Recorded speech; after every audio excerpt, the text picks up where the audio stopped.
कहते हैं कि मनुष्य अपने कर्मों का स्वामी स्वयं होता है।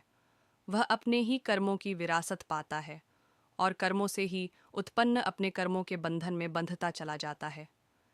सच यह भी है कि इस दुनिया में दो तरह के इंसान हैं।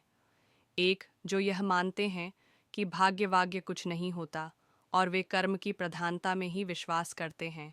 दूसरे वे लोग हैं जो भाग्यवादी हैं, यानी उनका किस्मत कनेक्शन में पूरा भरोसा होता है। उनका दृढ़ विश्वास होता है कि जो भाग्य या किस्मत में लिखा है वह होके ही रहेगा। अर्थात इंसान जिंदगी भर कर्म और भाग्य की दो धुरियां में घूमता रहता है और अंततः दुनिया से अलविदा हो चला जाता है। आज का युवा भी यही सोचता है कि बिना कुछ किए ही उसे वह सब कुछ मिल जाए जो वह चाहता है, लेकिन ऐसा बहुत कम लोगों के साथ ही होता है। इस विषय पर अक्सर बहस होती रही है कि आंख फिर कौन बड़ा है, कर्म या भाग्य। अनंत काल से ही यह बहस का विषय रहा है कि कर्म ज़्यादा महत्वपूर्ण है या भाग्य। दोस्तों, इस कहानी को सुनने के बाद आप यह बात तो अच्छी तरह समझ जाएंगे कि दोनों में श्रेष्ठ क्या है। जानने के लिए कहानी को अंत तक ध्यान से सुनिए। एक जंगल के दोनों ओर अलग अलग राजाओं का राज्य था और बीच में जंगल, उसी जंगल में एक महात्मा रहते थे जिन्हें दोनों राजा अपना गुरु मानते थे। उसी जंगल के बीचों बीच एक बड़ी नदी बहती थी। अक्सर उसी नदी को लेकर दोनों राज्यों के बीच झगड़े फसाद होते रहते थे। एक बार तो बात इतनी बिगड़ गई कि बात युद्ध तक आ पहुंची। कोई भी राजा सुलह को तैयार नहीं था, सो युद्ध तो निश्चय ही था। दोनों राजाओं ने युद्ध से पहले महात्मा का आशीर्वाद लेने की सोची और पहुंच गए। जंगल की उस कुटिया में जहां महात्मा रहते थे, पहले एक राजा आया और उसने महात्मा से युद्ध में विजय का आशीर्वाद मांगा। महात्मा ने कुछ देर उस राजा को निहारा और कहा कि राजन, तुम्हारे भाग्य में जीत नहीं दिखती, आगे ईश्वर की मर्जी। यह सुनकर पहला राजा थोड़ा विचलित तो हुआ, फिर उसने सोचा कि यदि हारना ही है तो पूरी ताकत से लड़ेंगे, परंतु यूं ही हार नहीं मानेंगे, और अगर हार भी गए तो हार को भी औरों के लिए उदाहरण बना देंगे, परंतु आसानी से हार नहीं मानेंगे। यह निश्चय कर वह वहां से चला गया। दूसरा राजा भी जीत का आशीर्वाद लेने महात्मा के पास आया, उनके पैर छुए और विजय का आशीर्वाद मांगा। महात्मा ने उसे भी कुछ देर निहारा और कहा कि बेटा, भाग्य तो तुम्हारे साथ ही है। यह सुनकर राजा तो खुशी से भर गया और वापस जाकर निश्चिंत हो गया, जैसे कि उसने युद्ध बिना लड़े ही जीत लिया हो। अंततः युद्ध का दिन आया। दोनों सेना एक दूसरे के आमने सामने थीं और युद्ध का बिगुल बज गया। युद्ध प्रारंभ हो चुका था। एक तरफ की सेना यह सोचकर लड़ रही थी कि चाहे किस्मत में हार क्यों ना हो, परंतु हम हार नहीं मानेंगे। हम अपना सर्वश्रेष्ठ कोशिश करेंगे, अपना सर्वस्व झोंक देंगे। और वहीं दूसरी तरफ की सेना एक निश्चिंत मानसिकता के साथ लड़ रही थी कि जितना तो हमें ही है, तो घबराना कैसा। लड़ते लड़ते दूसरी सेना के राजा के घोड़े के पैर का नाल भी निकल गया और घोड़ा लड़खड़ा लगा, पर राजा ने ध्यान ही नहीं दिया, क्योंकि उसके दिमाग में एक ही बात चल रही थी कि जब जीत मेरे भाग्य में है ही, फिर किस बात की चिंता।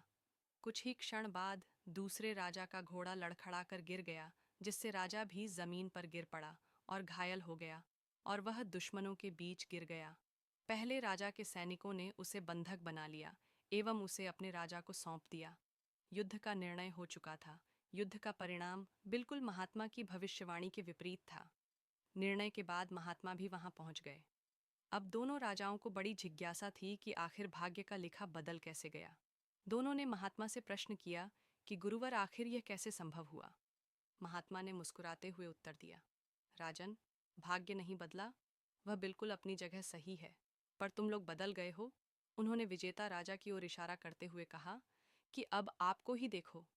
राजन, आपने संभावित हार के बारे में सुनकर दिन रात एक कर दिया। सब कुछ भूलकर आप जबरदस्त तैयारी में जुट गए, यह सोचकर कि परिणाम चाहे जो भी हो, पर हार नहीं मानूंगा। खुद हर बात का ख्याल रखा, खुद ही हर रणनीति बनाई, जबकि पहले आपकी योजना से नापति के भरोसे युद्ध लड़ने की थी। अब महात्मा ने पराजित राजा की ओर इशारा करते हुए कहा कि राजन, आपने तो युद्ध से पहले ही जीत का जश्न मनाना शुरू कर दिया था। आपने तो अपने घोड़े की नाल तक का ख्याल नहीं रखा। फिर आप इतनी बड़ी सेना को कैसे संभालते और कैसे उनको कुशल नेतृत्व देते, और हुआ वही जो होना लिखा था। भाग्य नहीं बदला, पर जिनके भाग्य में जो लिखा था उन्होंने ही अपना व्यक्तित्व बदल लिया। फिर बेचारा भाग्य क्या करता दोस्तों? हमें इस कहानी से यह सीख मिलती है कि भाग्य उस लोहे की तरह वहीं खींचा चला जाता है जहां कर्म का चुंबक हो। हम भाग्य के अधीन नहीं हैं, हम तो स्वयं भाग्य के निर्माता हैं। यह सत्य है कि भाग्य भी उन लोगों का साथ देता है जो कर्म करते हैं। किसी खुरदरी पत्थर को चिकना बनाने के लिए हमें उसे रोज घिसना पड़ता है, उसी प्रकार हमें अपने भाग्य को चमकाने के लिए कर्म तो। एक बार की बात है, एक जवान बौद्ध भिक्षु अपने मन में उठने वाले नकारात्मक विचारों से बहुत परेशान था। ना चाहते हुए भी उसके मन में तरह तरह के गलत विचार आते रहते। उसका स्वभाव भी काफी चिड़चिड़ा हो गया था। वह बात बात पर गुस्सा हो जाता, दूसरों के प्रति जलन और नफरत की भावना रखता, लोगों की बुराई करता और अपने मन में तरह तरह की नकारात्मक कल्पनाएं करता। वह अपनी इन सब बुरी आदतों से बहुत परेशान हो चुका था। उसने बहुत से तरीके आजमाए, बहुत प्रयास किया अपने अंदर के इन बुरे विचारों को खत्म करने का, लेकिन कोई भी तरीका काम नहीं कर रहा था। अंततः एक दिन परेशान होकर उसने अपने गुरु के पास जाने का निर्णय किया। गुरु एक बहुत ही बुद्धिमान और आत्मज्ञानी व्यक्ति थे। जवान भिक्षु ने गुरु से पूछा, गुरुदेव, मैं अपने मन से इन नकारात्मक विचारों को कैसे खत्म कर सकता हूँ? गुरु ने उत्तर देते हुए कहा, नकारात्मक विचार बादर के तले होते हैं, जो कि साफ आसमान को धुंधला बना देते हैं। अगर तुम्हें साफ आसमान देखना है तो पहले इन नौ को हटाना पड़ेगा। ठीक इसी प्रकार अगर तुम अपने दिमाग से नकारात्मक विचारों को खत्म करना चाहते हो तो सबसे पहले तुम्हें इन नकारात्मक विचारों के मूल कारणों को पहचानना और उन्हें नष्ट करना पड़ेगा।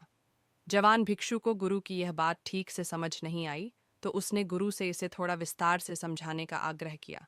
तब गुरु ने शिष्य को एक कहानी सुनानी शुरू की। एक बार एक व्यक्ति जंगल से गुजर रहा था।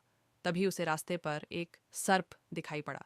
सर्प को देखते ही वह व्यक्ति डर गया और वहां से भागने लगा। जैसे ही वह दौड़ा, उसका पैर एक पत्थर से टकरा गया और वह वहीं गिर पड़ा।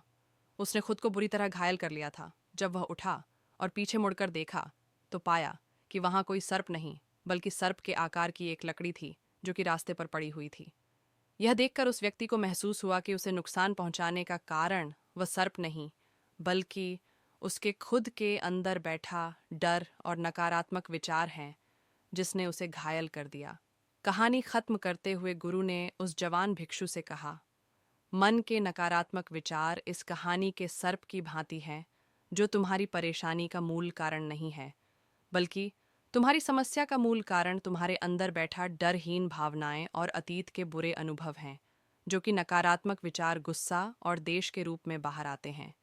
इसीलिए अगर तुम्हें अपने मन से नकारात्मक विचारों को खत्म करना है तो इसके मूल कारणों को पहचान कर उसे नष्ट करना होगा। अब हम इस कहानी को अपने जीवन में कैसे लागू कर सकते हैं, इसके लिए कुछ प्रैक्टिकल टिप्स हैं। पहला, माइंडफुल यानी जागरूकता का अभ्यास करो। अपने विचारों और भावनाओं के प्रति जागरूक रहो। देखो कि आपके भीतर क्या चल रहा है, आप अपने आसपास की घटनाओं पर क्या प्रतिक्रिया देते हैं। साथ ही मन में उठने वाले हर नकारात्मक विचार के कारण का पता लगाने का प्रयास करो। दूसरा, अपने अतीत की बुरी यादों, बुरी घटनाओं और बुरे अनुभवों को स्वीकार करो और खुद को व दूसरों को माफ कर दो।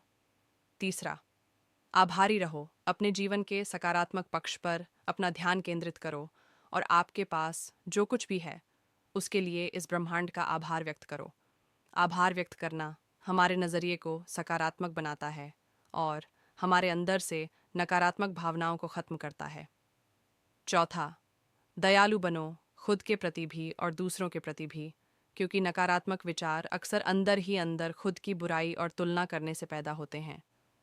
अपने अंदर दया भावना रखकर हम ज़्यादा सकारात्मक और संतुष्ट जीवन जी सकते हैं। संक्षिप्त में यह कहानी हमें सिखाती है कि नकारात्मक विचार हमारी परेशानी का मूल कारण नहीं है। असल समस्या तो हमारे भीतर गहराई में छुपी हुई है। इन विचारों के मूल कारणों को पहचान कर हम इन विचारों को अपने दिमाग से निकालना शुरू कर सकते हैं और एक ज़्यादा खुशहाल व शांति से भरा जीवन जी सकते हैं। याद रहे, कहानी के सर्व की भांति हमारे ज़्यादातर नकारात्मक विचार भी सिर्फ भ्रम मात्र हैं, जिन्हें हम अपने मन में पैदा करते रहते हैं। तो दोस्तों, मैं आशा करता हूँ कि इस छोटी सी वीडियो से आपने बहुत कुछ सीखा होगा। तो ऐसी ही वीडियो के लिए चैनल को सब्सक्राइब करके रखें। और यह वीडियो कैसा लगा नीचे कमेंट में बताकर जाना।